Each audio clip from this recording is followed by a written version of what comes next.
Hello and welcome to a Blues Kind Show update.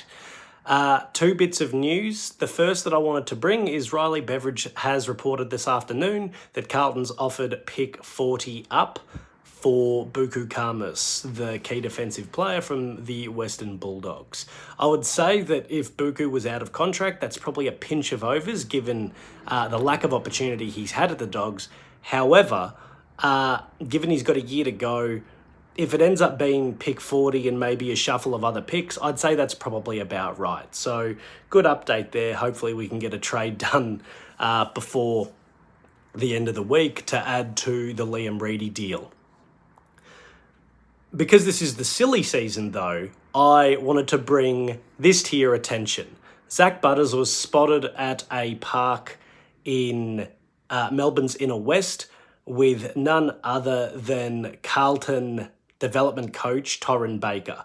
They have a connection because Torrin was the coach of the Western Jets while Zach played for them in his later, schooling years.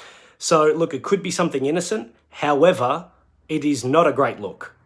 Port have been adamant that Zach is 100% committed to the club. I think if he was, he'd probably be a bit more cognizant of the optics around things like this. It's not a great look when there are little rumblings around that maybe you are looking for the door, that you're working out with an opposition coach, at least in a public setting. If you're going to do it, maybe do it in a private setting. I'm sure they could rent out a place or whatever else.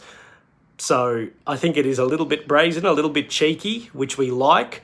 It doesn't necessarily mean anything, but we can add Torrin to the list of people that Zach has a connection with at the club. So that includes Chris Davies and Michael Voss and obviously Torrin Baker.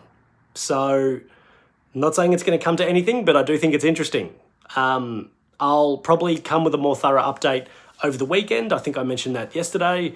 If there's anything else that comes through, I'll keep doing little shorts for the time being. As always, go Blues.